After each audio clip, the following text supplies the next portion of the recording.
It is amazing that people believe myths about us without even questioning the logic of it. They see us living in the same poverty as they are, yet they believe that our body parts will bring them wealth.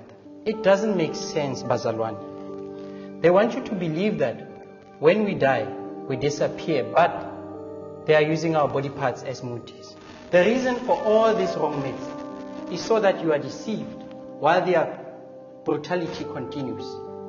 If you remember, the killings were high in Tanzania, and there were intensified efforts to combat that. As we speak, there are over 145 people with albinism killed, and there hasn't been even a single arrest. Right now, we have a situation where there's killings in Mozambique, Swaziland, even right here in South Africa. We need to set